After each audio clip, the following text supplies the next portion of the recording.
What's up everybody, this is Master Ian Gamer. There's been a lot of understandable doom and gloom surrounding Overwatch 2 and its upcoming Season 6 PvE, especially when those who've been granted early access to actually play the new PvE mode have given it fairly mediocre ratings. But we here at Master Ian Gamer Studios are optimists, don't you know? So in today's video I wanted to go ahead and take a look at how the Overwatch 2 PvE could actually still end up succeeding both in the initial story mission content release in Season 6, as well as in future PvE missions later down the line. So let's start off with the biggest and probably most likely area in which Overwatch 2's PvE will succeed, and that's story. Yes, Overwatch has been rather notorious over the course of its lifespan with the way it teases story elements and characters and little interactions without ever really fleshing out the grander story of these characters and world. Sure, there's been plenty of phenomenal animated shorts, short stories, comics, etc. that detail the story of the world, but when it comes to actually being able to experience the events of Overwatch going forward into Overwatch 2, PvE has always been where players hold the greatest expectations. This is where we, the players, actually get to experience the story for ourselves by playing through canon missions set in the Overwatch world. And given that Blizzard has already succeeded at doing this with the Archives missions back in Overwatch 1, which detailed events in the past for Overwatch, Overwatch 2's PvE will at long last be focusing forward on the things actively happening now. And so if you're someone who appreciates the Overwatch story and is eager to get more tidbits of character interactions and lore and development for the world at large, then the PvE is probably going to shine in that regard. Even if we only have 3 relatively short PvE missions coming in Season 6, we've already seen that they're likely to offer us a very exciting and very engaging look into the world itself. And especially when you consider the in-game cutscenes which transpire between the various missions, I think we're overall in for a pretty cinematic telling of the Overwatch story via playable PvE missions. Whether it's through a pre or post-mission cutscene, or just bearing witness to a Titanic Omnic crashing down into the sea while you yourself are there playing, I think there's going to be a lot of really awesome cinematic moments in these PvE missions. And another area where the PvE could succeed, very similar to the overall story presentation, is simply the character interactions. Let's be honest, Overwatch is nothing without those heroes who make up the playable roster, and just about everyone I think is excited to see them interact with each other more and more as the game develops. Heck, if the amount of excitement that arises every time new spawn room interactions are released for the various heroes in the PvP is anything to go by, I think people are going to be really eager to see all those interactions between them in the PvE as well. We know that there are hundreds of new voice lines being added for the characters to outline their relationships with each other, as well as their thoughts on the events of the story and everything. So whether you just want to hear Winston crack another periodic table joke, or see Mercy and Genji have a little bit of a moment, I think there's going to be a lot of great interactions coming in the Season 6 PvE, and it's something which I am eager to hear more about.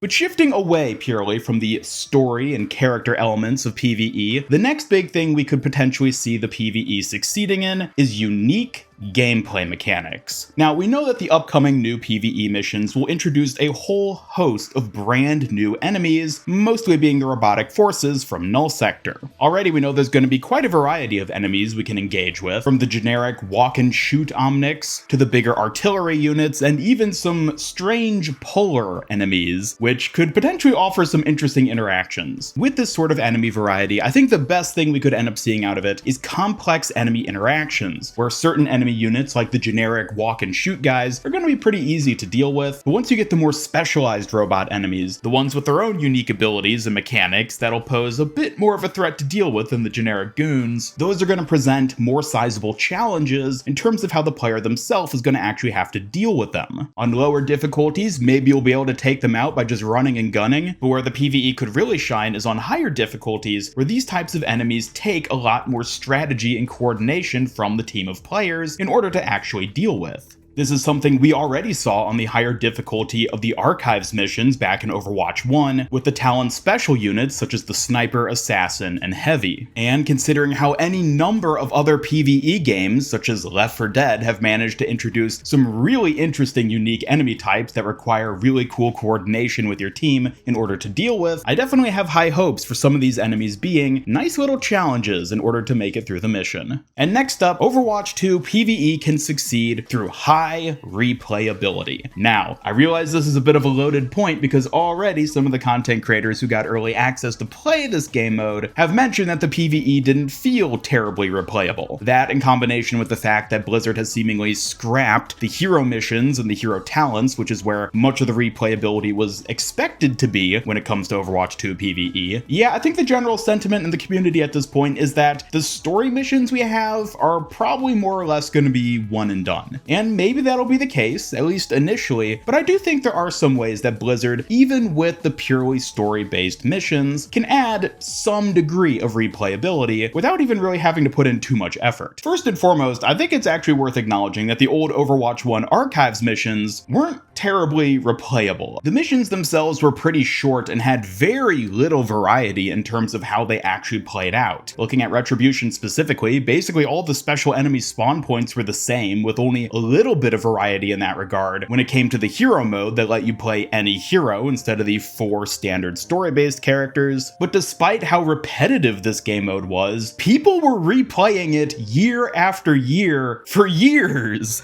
So if Archives is anything to go by, then I think even having simplistic Overwatch 2 story missions will grant a fair bit of replayability for at least a portion of the Overwatch player base. Now, of course, that isn't going to be anything close to what we would expect from a game like Left 4 Dead, where tons of people find quite extensive replayability in it, but it certainly is a start, and there are some other areas where Blizzard could easily add further replayability to these missions. First and foremost, add unique challenges. At the time of me recording this video, I don't think Blizzard has actually mentioned one way or the other whether there will be in-game challenges you can unlock through doing various things within the PvE missions. If I had to hazard a guess, I think it's safe to say that there will be challenges of some kind, since they add challenges to basically every event they add to the game at this point, and even back in Overwatch 1, Archives had challenges associated with it too. For the Overwatch 2 PvE, it could be something as simple as play through each of the missions as each of the different heroes. We already know that there's going to be a fairly extensive selection of heroes to actually pick when playing these upcoming PvE missions, so simple challenges like that are a really easy thing to add in. There could even be rewards for completing these challenges, whether it's a name title for your profile, some sort of unique weapon charm, or if Blizzard really wanted to go this route, there could even be skins that you unlock only through completing PvE mission challenges. Not only will things like this incentivize players to replay the same mission in order to max out their completion of the game itself, but they'll also incentivize players to maybe play the mission a little bit differently each time they do it. Whether that means simply playing a different hero, or maybe dealing with the enemies you encounter in different ways. Maybe there's a challenge for completing the mission without actually killing any special units. I don't know. It entirely would depend on how the PvE actually functions in terms of whether a challenge like that would be feasible, but it's just an idea of different ways Blizzard could try to add replayability without having to fundamentally change the story missions themselves. Now, the final thing I'll note in this video when it comes to the future of Overwatch 2 PvE and how it can succeed is that clearly we can tell at this point, based on what the devs themselves as well as the creators who've gotten early access to play the PvE have stated, is that whatever we end up getting in Season 6 is just the tip of the iceberg in terms of Blizzard developing the PvE and giving us content that people are, well, gonna play and enjoy, but more importantly from Blizzard's perspective, pay for, which means that even if Overwatch 2 Season 6 debuts and we get the PvE missions and they don't have challenges and the story's minimal and there's not enough character interactions and the enemy types are repetitive and not particularly complex to engage with, later down the line, we could very well see these things actually come into play. Maybe it won't be until 2024 or a year or two later than that, who knows? But eventually we can potentially see Overwatch 2 PvE start to step it up and become something just a little bit closer to that idyllic hero talents and hero missions dream we all had for so many years. We may never truly get the PvE Overwatch 2 experience that we all hoped for and were promised back in 2019, but that doesn't mean the PvE we do get can't at least be enjoyable. And on that note, thank you all so much for watching. Let me know your thoughts in the comments down below on how you think the Overwatch 2 PvE could succeed, even with all the